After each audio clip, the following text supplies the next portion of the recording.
नमस्कार दोस्तों, आप सभी का स्टडी 91 के इस ऑनलाइन प्लेटफॉर्म पर मैं अमित आप सभी का हार्दिक स्वागत करता हूं। दोस्तों, आज की क्लास में हम सभी पढ़ेंगे शिक्षण कला पर बात कर रहे हैं। साथियों, शिक्षण कला की अगर हम चर्चा करें तो आप सभी के बिहार का जो एस्टेट होने वाला है मार्च के मंथ में जो प्रस्तावित है उसके लिए हम सभी क्लासेस प्रोवाइड कर रहे हैं। दोस्तों, चीज़ों को पढ़ रहे हैं, सीख रहे हैं। और साथ ही बात करें तो हम जो है शिक्षक के गुण, जैसे आपके शिक्षक के गुण पूछा जाता है दोस्तों, क्या शिक्षक के गुण होने चाहिए, साथ ही साथ शिक्षण के संबंधित पाठ योजना से संबंधित, साथ ही साथ आपके माइक्रो टीचिंग क्या होता है, आकलन क्या होता है, मूल्यांकन क्या क्या होता है, ये यहाँ से सारे दोस्त प्रश्न पूछे जाते हैं। तो हम सभी बातें करेंगे इन सभी चैप्टरों पर, इन सभी चैप्टर के प्रश्नों पर साथी। और आप सभी एक बार सेशन को शेयर करते हुए क्लास को लाइक कर देंगे। पहला प्रश्न आप सभी की स्क्रीन पर ध्यानपूर्वक साथी देखने का प्रयास करेंगे, क्या इसमें से राइट आंसर बन सकता है।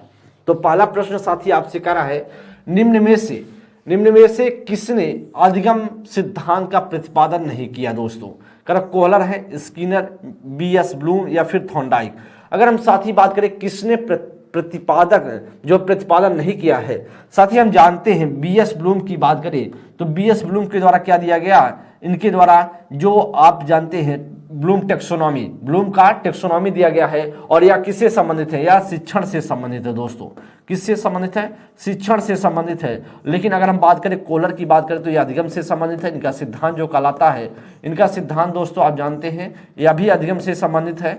अधिगम से किससे, अधिगम से संबंधित है। स्किनर भी संबंधित है। दोस्तों, अगर हम इनका बात करें दोस्तों, स्किनर की सिद्धांत की बात करें तो इनका सिद्धांत क्या कहलाता है, क्रिया प्रसूत अनुबंधन का सिद्धांत।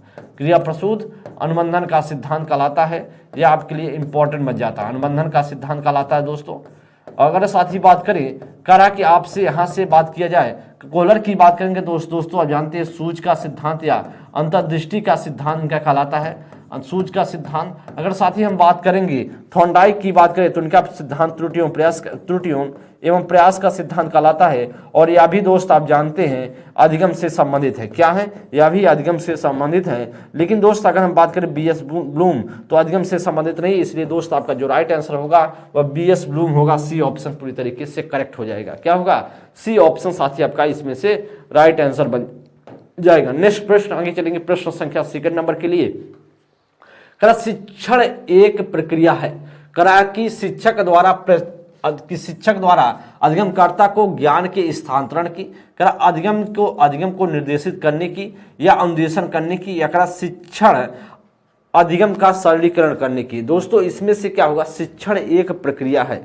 क्या इसमें से राइट आंसर बनेगा, प्रयास करेंगे आप सभी साथी बताने का, इसमें से करेक्ट ऑप्शन क्या बन सकता है। अगर दोस्तों बात करें इसमें से क्या होगा, शिक्षक द्वारा अधिगमकर्ता को ज्ञान की स्थानांतरण करने की बात, सिर्फ ज्ञान का ट्रांसफर करने का शिक्षक के द्वारा नहीं। दोस्तों, शिक्षण की ऐसी प्रक्रिया नहीं है। क्या निर्देशन देने की, दोस्तों कभी नहीं निर्देशन देने की बात होगी। अनुदेशन या इसे हम भी बोलते हैं दोस्तों इंटरेक्शन या निर्देशन भी बोल सकते हैं, या भी दोस्तों नहीं होगा। या शिक्षण अधिगम का सरलीकरण करने की, कहीं ना कहीं दोस्तों जो शिक्षण अधिगम है उसको कहीं ना कहीं एक सिंप्लीफिकेशन करने के लिए, एक सरलीकरण करने के लिए दोस्तों आप बोल सकते हैं। यह आपका राइट आंसर होगा, ऑप्शन संख्या डी बन जाएगा। सेकंड नंबर का डी ऑप्शन पूरी तरीके से करेक्ट आंसर। प्रश्न संख्या थर्ड नंबर के लिए, शिक्षण के आधार पर कि इसके कितने चर हैं, शिक्षण के आधार पर अगर बात करें कितने चर होते हैं दोस्तों, कह रहा कि 1 2 3 4।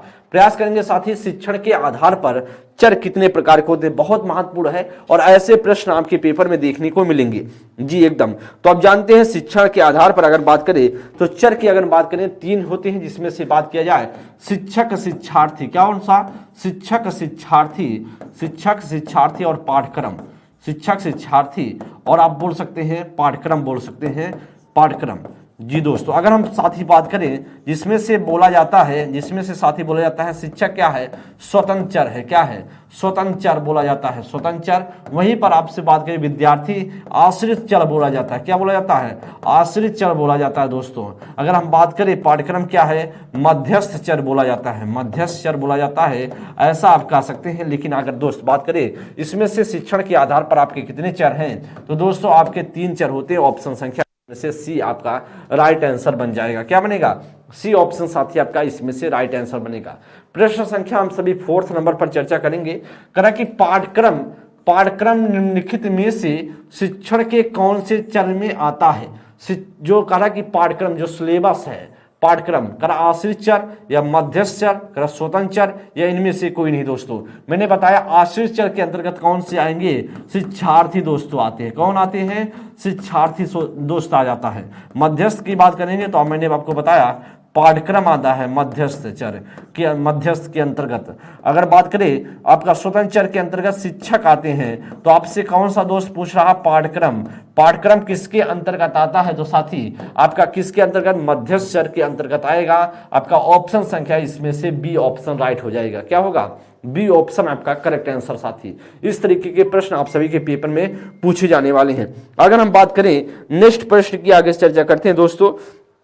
ध्यान देंगे, करा स्मिथ ने शिक्षण की त्रिध्रुवी प्रक्रिया में कार्यवाहक माना है अभिभावक को, करा शिक्षक को, शिक्षार्थी को या पाठ्यक्रम को। बेहतरीन प्रश्न है। स्मिथ ने शिक्षण की जो त्रिध्रुवी प्रक्रिया में कार्यवाहक किसे माना है, बेहतरीन प्रश्न है दोस्त। बताने का प्रयास करेंगे कौन सा इसमें से राइट आंसर बन सकता है।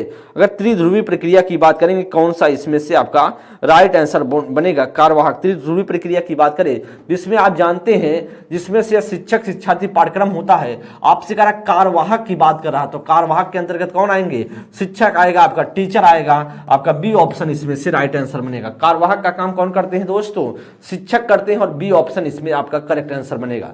नेक्स्ट प्रश्न 6 नंबर की अगर चर्चा करें साथी, निम्न में से कौन सा शिक्षण का स्तर नहीं है दोस्तों, निम्न में से कौन सा शिक्षण का स्तर नहीं है। आपसे ऐसा पूछ रहा करा प्रावर्ती स्तर या अवहेलना स्तर या स्मृति स्तर या अवबोध स्तर। दोस्तों हम शिक्षण के स्तर की बात करें, शिक्षण के स्तर की बात करें, शिक्षण के स्तर की बात करें तो शिक्षण के स्तर 3 प्रकार के होते हैं। 3 प्रकार के शिक्षण के स्तर होते हैं। अगर शिक्षण के स्तर के प्रकार किसने दिया है, जनक अगर आपसे पूछे तो आप कहेंगे पाल विंग्स ने दिया है। किसने दिया है, पाल विंग्स ने दिया है, पाल विंग्स ने दिया है दोस्तों, ऐसा आप बोल सकते हैं। कौन कौन से शिक्षण के चर होते हैं साथी, तो आप कहेंगे शिक्षण के 3 चर होते हैं। कौन कौन से, एक तो आप कहेंगे आपका देंगे स्मृति स्तर, स्मृति स्तर आपका होता है। दूसरा आप कह सकते हैं बोध स्तर, स्मृति स्तर आप कह देंगे, दूसरा बोध स्तर या अवबोध स्तर आप बोलते हैं, बोध स्तर, स्मृति स्तर, बोध स्तर। और तीसरा आप जानते हैं चिंतन स्तर दोस्तों, जिसे हम बोलते हैं चिंतन स्तर को कह सकते हैं प्रावर्ती स्तर। क्या बोल सकते हैं, प्रावर्ती स्तर बोला जा सकता है, प्रावर्ती स्तर बोला जा सकता है दोस्तों। अगर हम साथ ही बात करें कि कहा कि स्मृति स्तर किसने दिया है, तो हर्बर्ट स्पेंसर ने दिया है। किसने, हर्बर्ट स्पेंसर ने। बोध स्तर आप जानते हैं दोस्तों मोरिसन के द्वारा दिया गया। किसके द्वारा, मोरिसन के द्वारा। अगर हम प्रावर्ती स्तर की बात करें पी हंट के द्वारा दिया गया, पी हंट के द्वारा साथी दिया गया है। और इसमें से जो आपका राइट आंसर होगा कौन सा शिक्षण का स्तर नहीं, इसका मतलब कहीं ना कहीं गलत आपसे पूछ रहा था, आपका इसमें से ऑप्शन संख्या बी बन जाएगा। मोटिवेशन लेवल कोई नहीं है इसमें से। शिक्षण के स्तर की बात करें तो 6 का जो राइट आंसर होगा साथी वो आपका बी ऑप्शन करेक्ट हो जाएगा। नेक्स्ट प्रश्न का स्मृति स्तर और बोध स्तर के शिक्षण प्रतिमान की संरचना में कौन सा सोपान उभयनिष्ठ है, करा सामान्यीकरण, करा अन्वेषण, करा प्रस्तुतिकरण या तैयारी। साथी आपका कौन सा इसमें से राइट आंसर बनेगा, प्रयास करेंगे साथी बताने का कौन सा इसमें से राइट आंसर बन सकता है। बेहतरीन प्रश्न है दोस्तों जी, एकदम आप जानते हैं दोस्तों। अगर हम बात करें स्मृति स्तर, स्मृति स्तर के अंतर्गत अगर हम बात करें दोस्तों किसने दिया स्मृति स्तर, तो मैंने आपको बताया साथी वह देने वाला व्यक्ति था कौन, वह देने वाला व्यक्ति था हर्बर्ट स्पेंसर। क्या बोला जाता है, हर्बर्ट स्पेंसर के द्वारा दिया गया, हर्बर्ट स्पेंसर के द्वारा दिया गया है। अगर हम साथ ही बात करेंगे स्पेंसर, अगर दोस्तों बोध स्तर की हम चर्चा करेंगे तो इसका जो दिया गया है मोरिसन के द्वारा दिया गया है। करा कि जो इसमें से चरण आते हैं, जो स्मृति स्तर और बोध स्तर के अंतर्गत जो चरण आता है उसमें से कॉमन कौन सा है, कॉमन उभयनिष्ठ कौन सा है दोस्तों, उसमें से कॉमन कौन सा दोस्तों, आपका कॉमन अगर हमसे दोस्त पूछता है तो आपसे प्रस्तुतिकरण होगा। सी ऑप्शन आपका राइट आंसर होगा। क्या होगा, आपका प्रस्तुतिकरण आपका राइट आंसर बन जाएगा। सी ऑप्शन इसमें से करेक्ट आंसर बन जाएगा। और ऐसे प्रश्न आपके पेपर में आ जाते हैं दोस्तों। यह दोस्त प्रश्न पूछा गया है 7 का, सी ऑप्शन इसमें से राइट आंसर बनेगा। 8 नंबर के लिए दोस्त करा है मोरिसन ने जो बोध स्तर, मोरिसन ने बोध स्तर के शिक्षण प्रतिमान में 5 पदों का वर्णन किया है, वे कौन कौन से हैं, करा प्रस्तुतिकरण, करा खोज या संगठन या व्यवस्था या आत्मीकरण या फिर करा अवाचन या व्यक्तिकरण। तो करा कि इनकी सही क्रम को लगाना है। तो ए ऑप्शन में करा चौथा, 5वां, चौथा पांचवा तीसरा पहला दूसरा, बी में करा दूसरा पहला चौथा तीसरा पांचवा, सी में करा दोस्तों दूसरा पहला तीसरा चौथा पांचवा, और डी में करा दोस्तों पहला दूसरा तीसरा चौथा पांचवा। कौन सा क्रम लगेगा? बेहतरीन प्रश्न है साथी, और बताने का प्रयास करेंगे कौन सा इसमें से राइट आंसर बन जाएगा, कौन सा इसमें से आपका करेक्ट ऑप्शन बनेगा। बेहतरीन प्रश्न है साथी, इसमें से बताने का प्रयास करेंगे कौन सा आपका राइट आंसर बनने के लायक है। दोस्तों अगर हम बात करें इसमें से मोरिसन के द्वारा कौन क्या दिया गया? बोध स्तर दिया गया। अगर हम बात करें इसमें से कौन सा राइट आंसर साथी बनेगा, तो सबसे पहले हम क्या बात जानते हैं साथी, सबसे पहले हम जानते हैं वह कौन सा आएगा? खो जाएगा। क्या आएगा? खो जाएगा। पहले पे खो जाएगा। दूसरे की अगर बात करें जिसे बोलते हैं प्रस्तुतिकरण, दूसरे पर प्रस्तुतिकरण जो कॉमन आपको मैंने बताया प्रस्तुतिकरण, दूसरे की बात करें प्रस्तुतिकरण। तीसरे की अगर हम चर्चा करें साथी वह तीसरा कौन सा होगा? तीसरे की बात करें आप कह सकते हैं आत्मीकरण। क्या बोल सकते हैं? आत्मीकरण बोल सकते हैं, आत्मीकरण बोल सकते हैं दोस्त। अगर हम बात किया जाए तीसरे पर दोस्तों संगठन या व्यवस्था, संगठन या व्यवस्था आप कह सकते हैं, संगठन या व्यवस्था कह सकते हैं।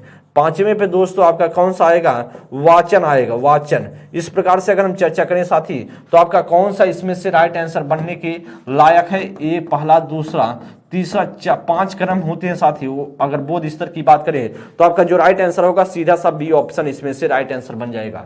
8 नंबर का क्या होगा? वह बी ऑप्शन पूरी तरीके से करेक्ट आंसर बनेगा। नेक्स्ट प्रश्न चलेंगे, प्रश्न संख्या आगे 9 नंबर के लिए दोस्तों, निम्न में से कौन सा अवबोध स्तर के शिक्षण में शामिल है? अगर अवबोध स्तर के शिक्षण में शामिल है तो दोस्तों मैंने बताया अवबोध स्तर किसके द्वारा? मोरिसन के द्वारा दिया गया है। मोरिसन की अगर चर्चा करें साथी अवबोध स्तर में कितने 5 स्तर आते हैं, किसने 5 चरण आते हैं साथी। आपसे कहा पृथकीकरण, अनुप्रयोग, तुलना, अन्वेषण। साथी इसमें से कौन सा आपका करा है, कौन सा स्तर शामिल होगा, कौन सा स्तर इसमें से शामिल होगा? बेहतरीन प्रश्न है दोस्तों, जो इसमें से शामिल होगा सीधा सा आपके सामने दिखाई दे रहा होगा।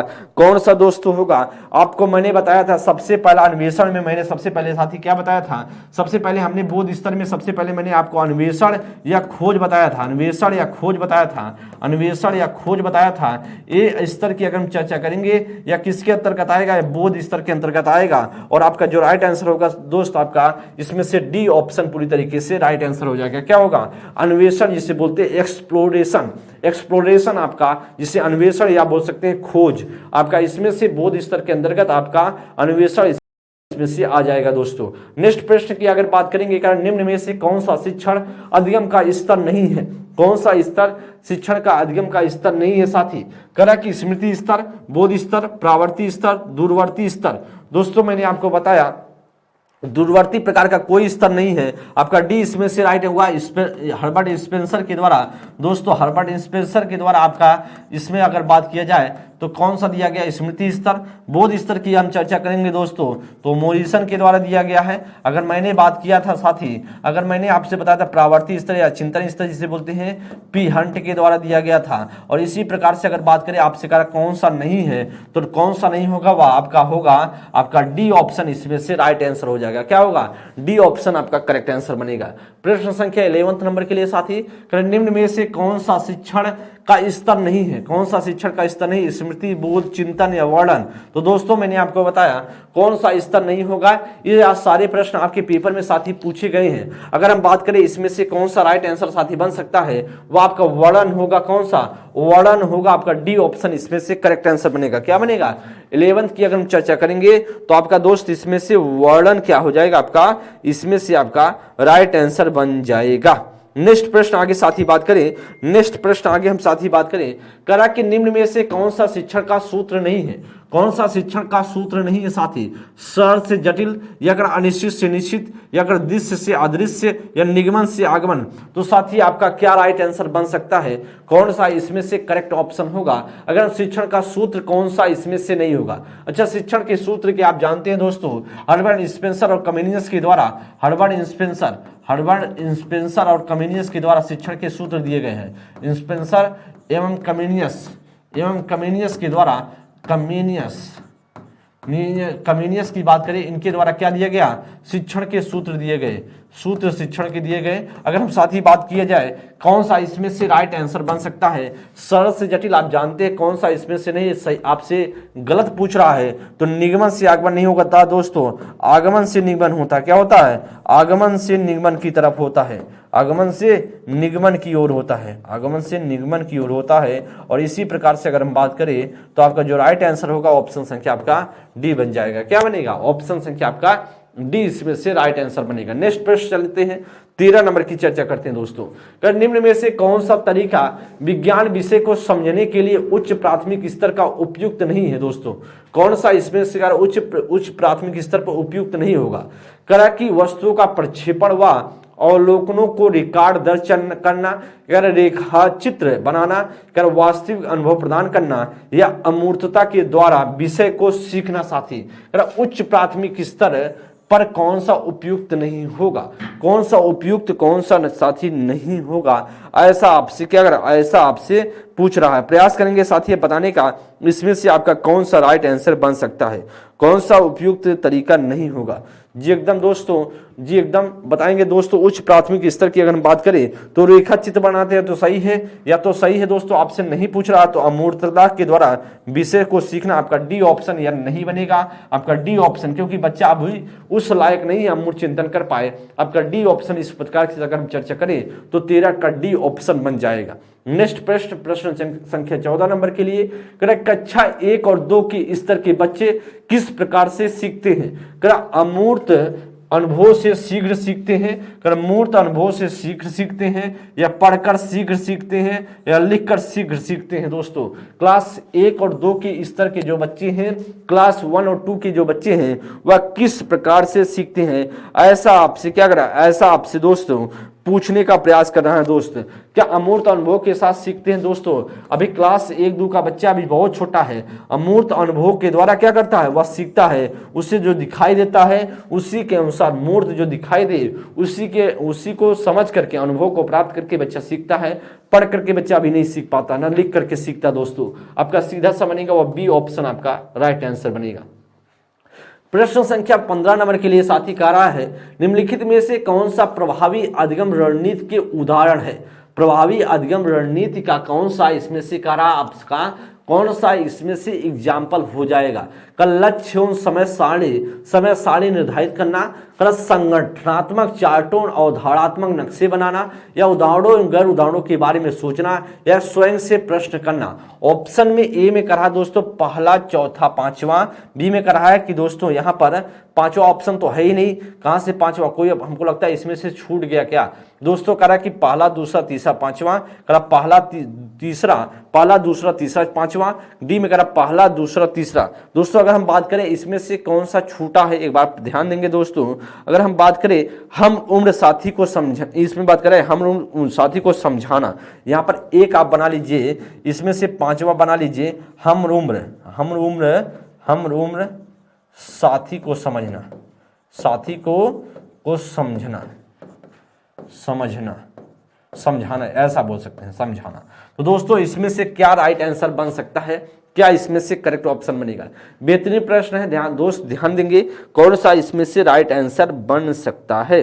जी दोस्तों यहाँ पर अगर हम बात करें इसमें से एक और इंक्लूड कर लेते हैं। अगर हम बात कर लें, अगर हम इसमें दोस्तों आपका इसमें चौथा भी इंक्लूड कर लेते हैं, चौथा ऑप्शन भी डाल देते हैं जी एकदम। तो दोस्तों अगर हम चर्चा करें कौन सा इसमें से राइट आंसर बन सकता है, ठीक है। तो दोस्तों आपका इसमें से अगर बात करें लक्ष्य और समय निर्धारित करना, यह भी प्रभावी अधिगम का उदाहरण है। संगठनात्मक चार्टों और अवधारणात्मक नक्शे बनाना, ठीक है सर दोस्तों।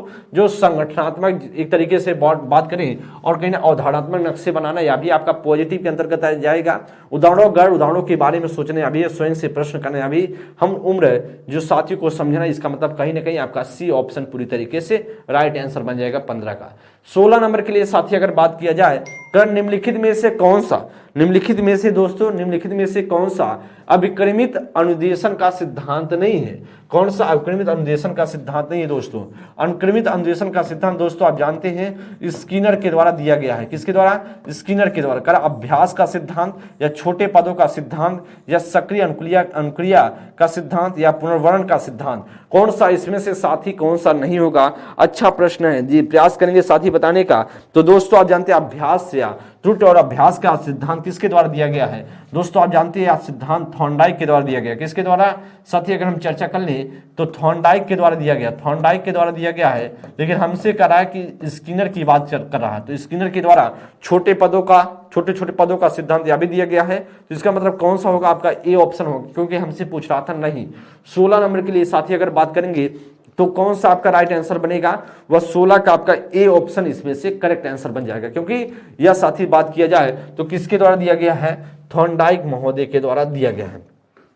नेक्स्ट प्रश्न 17 नंबर की चर्चा करें साथी। पश्च अन्वेषण तथा साधन साक्ष्य विश्लेषण निम्न में से किसका उदाहरण है दोस्तों?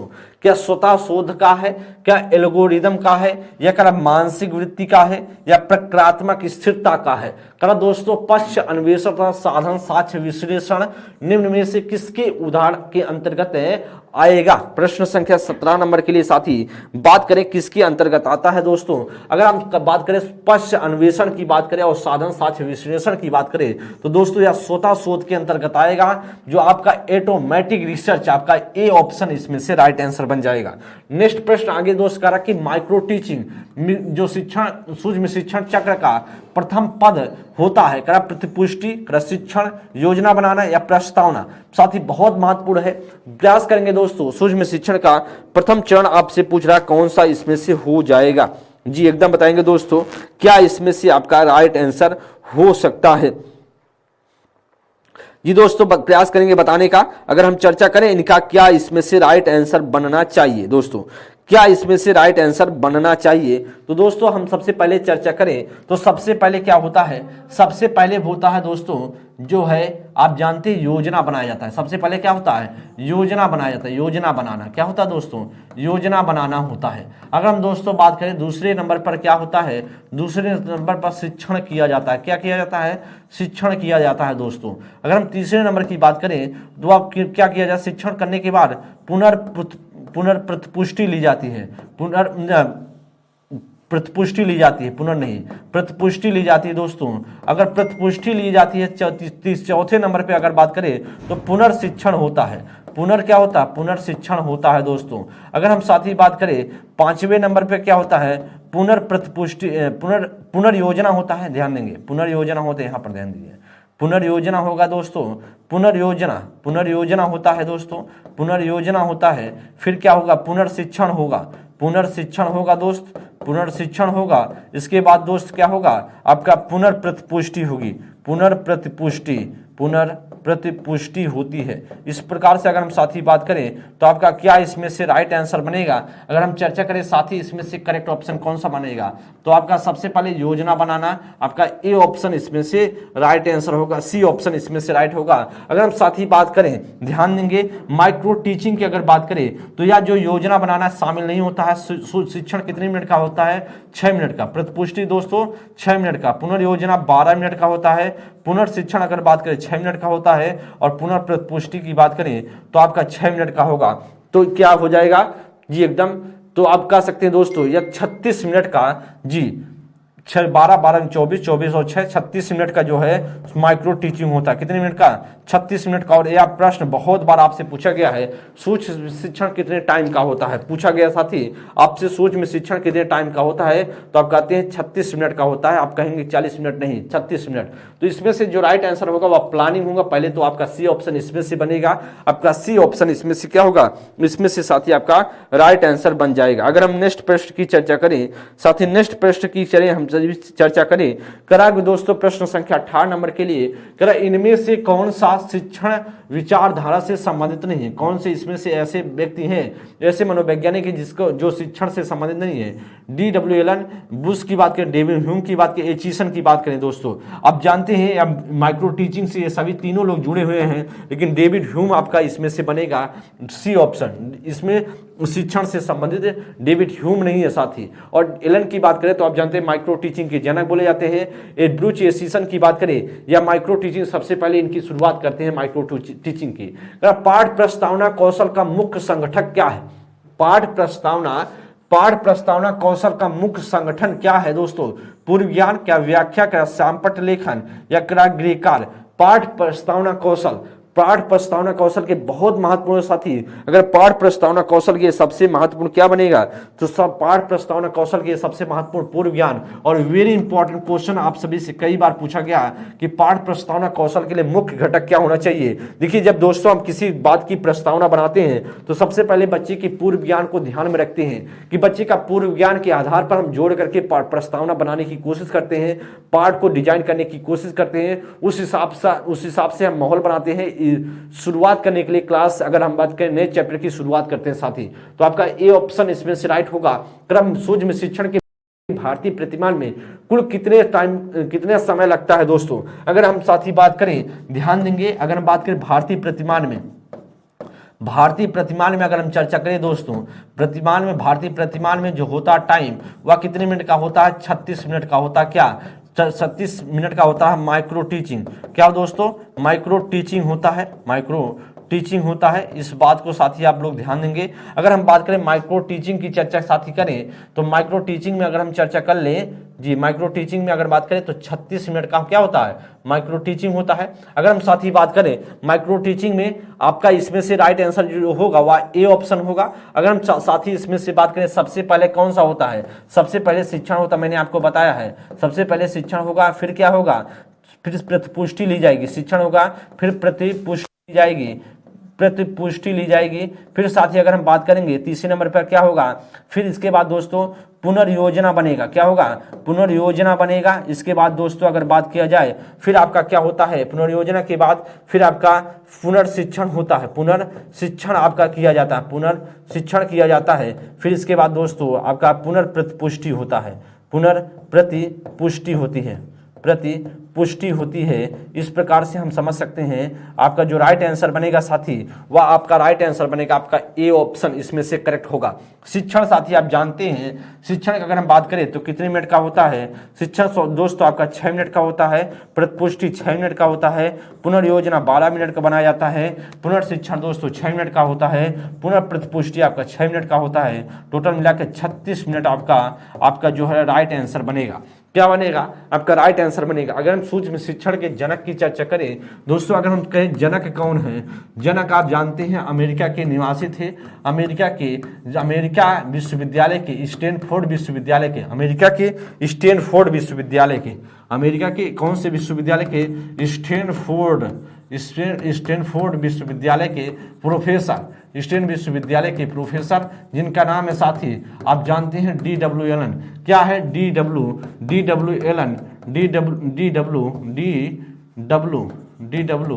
एलन को जाता है जी। एकदम आपका ऐसा आपके लिए इंपॉर्टेंट बन जाएगा। जनक की अगर हम चर्चा करें तो साथ ही इसमें से जो राइट आंसर होगा वह ए ऑप्शन इसमें से करेक्ट आंसर बनेगा। नेक्स्ट प्रश्न 22 नंबर के लिए, एक शिक्षार्थी कक्षा में निम्नलिखित लक्षण प्रदर्शित करता है: पढ़ने के प्रति चिंता या शब्दों या अक्षरों को पहचानने में कठिनाई या निम्न स्तरीय शब्दावली कौशल या पहले पढ़े हुए पाठ को समझने या याद करने में कठिनाई। तो किसको सूचक है दोस्तों? एक सृजनात्मक विद्यार्थी के, एक अधिगम आवश्यकता वाले विद्यार्थी के, एक मानसिक क्षति वाले विद्यार्थी के, एक स्वलीन विद्यार्थी के। क्या दोस्तों इसमें से राइट होगा? अगर हम बात करें 22 नंबर की चर्चा करें साथी, इसमें से क्या आपका राइट आंसर हो सकता है? क्या इसमें से दोस्तों आपका राइट आंसर बनेगा? किस बच्चे की पहचान है? बेहतरीन प्रश्न है साथी। अगर कहा कि पढ़ने के प्रति उसे चिंता है, पढ़ने के प्रति क्या है? चिंता है, और अक्षरों शब्दों को पहचानने में कठिनाई है, शब्दावली को निम्न स्तरीय शब्दावली कौशल है, तो साधी सीधा सा मतलब होगा बच्चे में क्या? अधिगम आवश्यकता है। आपका इसमें से बी ऑप्शन इसमें से राइट आंसर बनेगा। क्या बनेगा? बी ऑप्शन आपका राइट आंसर बनेगा। नेक्स्ट प्रश्न आगे बात करें दोस्तों, पठन वैकल्य बच्चों के प्राथमिक लक्षण क्या है दोस्तों? पठन वैकल्य का जो हम जानते हैं इंग्लिश में दोस्तों जानते हैं डिसलेक्सिया दोस्तों आप जानते हैं डिसलेक्सिया का मतलब कहीं ना कहीं पठन वैकल्य का होता है पढ़ने में विकार, पढ़ने में विकार हो, पढ़ने में दिक्कत हो, तो आपको जानते हैं डिसलेक्सिया से ग्रसित होता है। डिसलेक्सिया से ग्रसित होता है, धारा प्रवाह पढ़ने में असक्ता, एक ही गति विषयक कार्य को बार बार दोहराना, न्यून ध्यान सक्रियता, या अपसारी चिंतन पढ़ने में धारा प्रवाहिता। तो दोस्तों या तो आपके या के सृजनात्मकता, सृजनात्मक बालक के लक्षण है, सृजनात्मक बालक के लक्षण आपके हो जाए, सृजनात्मक बालक के क्या हो गए, सृजनात्मक बालक के लक्षण आप कह सकते हैं, लक्षण हो गए। अगर दोस्तों यहाँ पर बात करें अवधान न्यूनता सक्रियता, जिसे बोलते हैं एडीएचडी जिसे हम बोलते हैं, जो जिसका बच्चे का क्या होता है, ध्यान जो है, ध्यान भटक जाता है, क्या हो जाता है, ध्यान भटक जाता है, उसे हम दोस्तों न्यूनता सक्रियता विकार बोलते हैं। आपका धारा प्रवाहिता होगा, ये ऑप्शन इसमें से करेक्ट आंसर होगा, मतलब पढ़ने में उसे दिक्कत होगी आपका, अगर पठन वैकल्य से अगर वह बच्चा ग्रसित होगा, तो सीधा सा जो राइट आंसर साथी बनेगा वह सीधा सा हमारा ए ऑप्शन इसमें से राइट आंसर बनेगा। नेक्स्ट प्रश्न अगर 24 नंबर की बात करें, करा साथी पढ़ने और लिखने में आसक्ता अगर होता है तो क्या कहलाता है, करा कि ऑटिज्म में कहलाता है, या डिसलेक्सिया कहलाता है, डिस्प्रैक्सिया कहलाता है, या बात करें डिसएप्रेक्सिया कहलाता है। दोस्तों बेहतरीन प्रश्न है साथी, प्रयास करेंगे आप सभी बताने का क्या इसमें से आपका राइट आंसर होगा। अगर हम दोस्तों बात करें, इसमें बात करें में आप जानते हैं, इसमें बच्चा अपने में लीन रहता, अपने में लीन होता है, अपने में लीन, जिसे हम बोलते हैं स्वालीन वाला बच्चा, क्या बोलते हैं, स्वालीन इसे बोलते हैं, ऑटिज्म या स्वालीन बोल सकते हैं साथी। डिसलेक्सिया में क्या होता है, पढ़ने में विकार होता है, कभी कभी दोस्तों पढ़ने में विकार एवं आप लिखने में भी इंक्लूड कर देते हैं, लिखने में भी विकार को इंक्लूड कर देते हैं।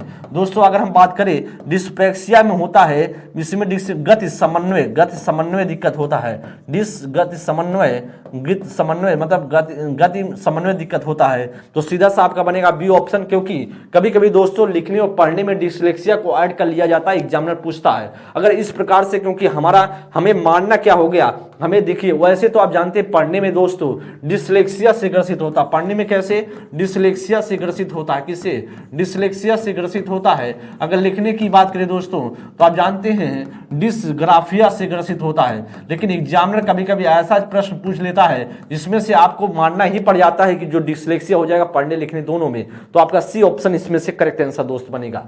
संप्रेषण संबंधी अक्षमता किसमें होता है, डिस्फेचिया या डिस्ग्रेफिया, डिस्ग्राफिया या डिसलेक्सिया, डिस्कैलकुलिया जो जानते हैं दोस्तों, गणना विकार, क्या होता है, गणना विकार होता है। दोस्तों एकदम प्रयास करेंगे बताने का। डिसलेक्सिया की बात करें पठन में विकार दोस्तों, पढ़ने में दिक्कत दोस्तों। अगर हम चर्चा करें दोस्तों डिस्ग्राफिया, आप जानते हैं डिस्ग्राफिया लेखन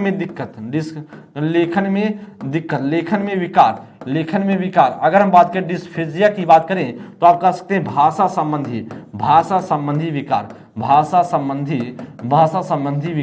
संबंधी विकार। तो साथ ही आपका क्या इसमें से बनेगा, क्योंकि कम्युनिकेशन सही तरीके से नहीं कर पा रहा है, संप्रेषण नहीं कर पा रहा है, इसका मतलब कहीं ना कहीं वह क्या होगा, डिस्फेसिया से ग्रसित है। आपका दोस्तों जो राइट आंसर बनेगा वह किससे बनेगा, आपका ए ऑप्शन आपका इसमें से राइट आंसर बन जाएगा। क्या बनेगा, आपका ए ऑप्शन इसमें से राइट आंसर बन जाएगा। दोस्तों नेक्स्ट प्रश्न पर चलेंगे, एकदम कर रहा है दोस्तों, प्रश्न संख्या 26 नंबर के लिए कर, एक बच्चा जो ग्रस्त है, किससे ग्रस्त है, आपके सामने ऑप्शन है, वह क्या लिखता है, सा को क्या लिख रहा है, सा का वाज, और करा कि न्यूक्लियर को अनक्लियर में अंतर नहीं कर सकता है, मतलब कहीं ना कहीं अंतर नहीं कर पा रहा है, किससे होगा, सब जबलिंग विकार है उससे दोस्तों, का डिसलेक्सिया है या एक्समोरफिया है या डिसलेक्सिया। दोस्तों अगर कर अंतर नहीं कर पा रहा दोस्तों,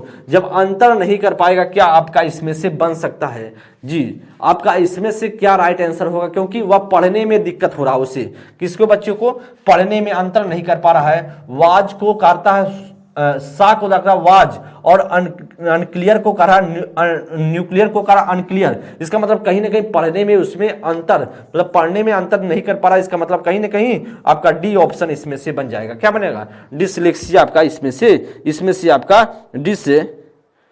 जी, इसमें से क्या दोस्तों बन जाएगा आपका डिसलेक्सिया, इसमें से करेक्ट बनेगा, क्योंकि आप पढ़ने में ही देखिए जबलिंग वाला विकार कोई ऐसा होता नहीं दोस्तों। आपका देखिए डिसलेस्मिया कोई नहीं है दोस्तों, यहां बनेगा नहीं, क्योंकि आपके सामने वाज साक वाज और लिखता है अनक्लियर को न्यूक्लियर को अनक्लियर लिख बोल रहा है दोस्तों, इसका मतलब डिसलेक्सिया से संबंधित होगा। आपका डी ऑप्शन इसमें से करेक्ट बन जाएगा। 27 नंबर के लिए साथी बात करेंगे, शारीरिक रूप से असक्षम बच्चों को सामान्यता होता है। शारीरिक रूप से, शरीर से अगर दिक्कत है, क्या डिसकैलकुलिया होगा, डिसलेक्सिया होगा, या डिसग्राफिया होगा, या डिस्थीमिया होगा दोस्तों।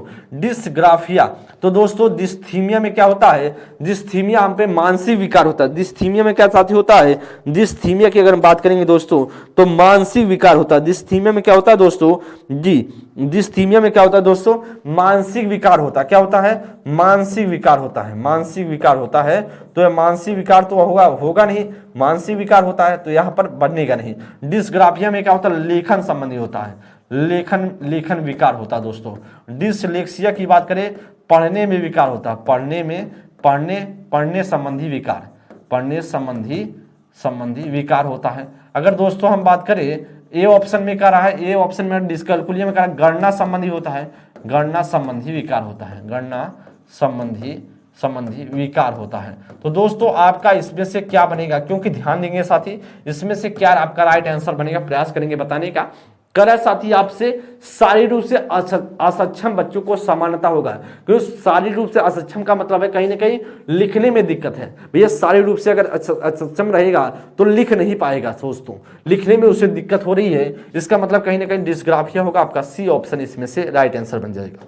नेक्स्ट प्रश्न दोस्तों 28 नंबर के लिए, एक औसत बुद्धि वाला बच्चा, एक औसत बुद्धि वाला बच्चा यदि भाषा को पढ़ने समझने में कठिनाई प्रदर्शित करता है, पढ़ने में करा समझने में, तो यह संकेत देता है कि बच्चा किसका लक्षण प्रदर्शित कर रहा है, करा लेखन अक्षमता, जिससे डिस्प्रैक्सिया, करा कि दोस्तों लेखन को डिसग्राफिया होना चाहिए था यहाँ पर, डिसग्राफिया, गणित को डिसकैलकुलिया, गणित समन्वय की बात करें डिस्प्रैक्सिया, आपका करा डिस्प्रैक्सिया, पठन वैकल्पिक की बात डिसलेक्सिया। तो दोस्तों आपका इसमें से क्या राइट आंसर बनेगा, करेक्ट ऑप्शन प्रयास करेंगे बताने का। अगर हम साथ ही बात करें पढ़ने में समझने में कठिनाई प्रदर्शित कर रहा है, पढ़ने में दिक्कत हो रहा है ना उसे, पढ़ने में दोस्तों अगर हो रहा है तो कहीं नहीं पठन अक्षमता होगा, जिसे बोलते हैं डिसलेक्सिया। आपका ऑप्शन संख्या क्या बनेगा, आपका ऑप्शन संख्या इसमें से डी ऑप्शन इसमें से बन जाएगा एकदम साथी। आपका इसमें से डी ऑप्शन 28 का क्या बनेगा, 28 का डी ऑप्शन आपके पेपर में एकदम टपक सा जाता है, और इसको ध्यानपूर्वक दोस्त देखते हुए चलेंगे।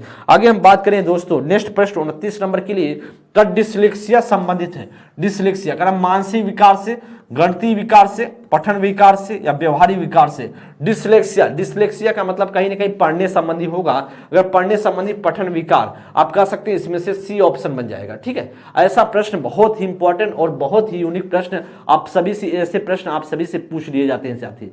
एकदम आपका क्या बनेगा इसमें से अगर हम साथी बात करें तो 29 नंबर का बनेगा सी ऑप्शन। मानसिक विकार वाला आप जानते हैं डिस्थीमिया कहलाता है। क्या कहलाता है दोस्तों, डिस्थीमिया कहलाता है, डिस्थीमिया कहलाता है, थीमिया। अगर हम दोस्तों बात करें, अगर आप जानते हैं गणितीय वाला क्या कहलाता है, डिसकैलकुलिया कहलाता है, डिसकैलकुलिया कहलाता है दोस्तों।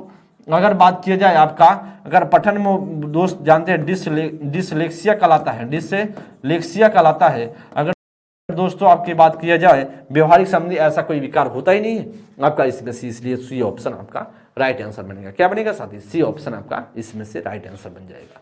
आज का अंतिम प्रश्न साथी, वह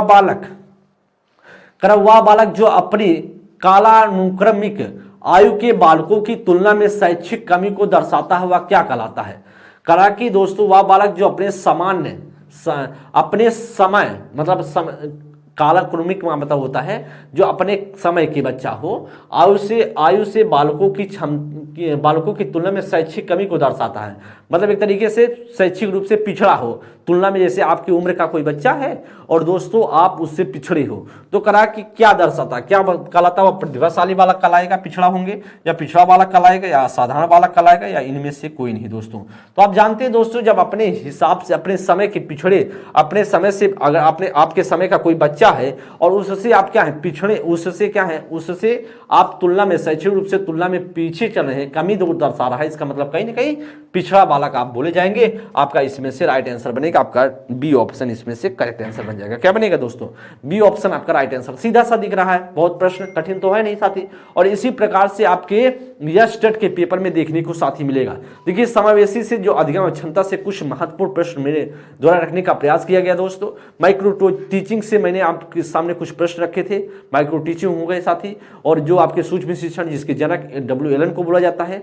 साथ ही साथ हम सभी ने जो ब्लूम के टेक्सोनॉमी की बात करें, मैंने जो शिक्षण के स्तर की मैंने बात की दोस्तों, आपके पेपर के लिए लिहाज से बहुत इंपॉर्टेंट होता है, जिसमें से शिक्षण के चर बहुत महत्वपूर्ण है दोस्तों, जिसमें से आपके आश्रित चर, मध्यस्थ चर और बात करें जो स्वतंत्र चर, इस पर मैंने बात किया था दोस्त आपसे, और आपके लिए इंपॉर्टेंट बन जाता है। तो साथी जैसा भी सेशन लगा हो आप सभी जरूर प्रयास करेंगे, कमेंट करने का प्रयास करेंगे, बताने का जी सजीव जी कैसा लगा सेशन, जरूर आप सभी दोस्त बताने का प्रयास करेंगे। और जैसा भी दोस्त आपको लगा हो सेशन आप जरूर एक बार कमेंट करने का प्रयास करेंगे। जैसा भी दोस्तों अगली क्लास में हम मिलेंगे कुछ और भी यूनिक प्रश्नों के साथ, जो आप सभी के पेपर के लिहाज से बहुत ही महत्वपूर्ण और बहुत ही इंपॉर्टेंट होगा साथी। तब तक के लिए दोस्त बहुत बहुत धन्यवाद। थैंक यू मित्र, नमस्कार, थैंक यू क्लास।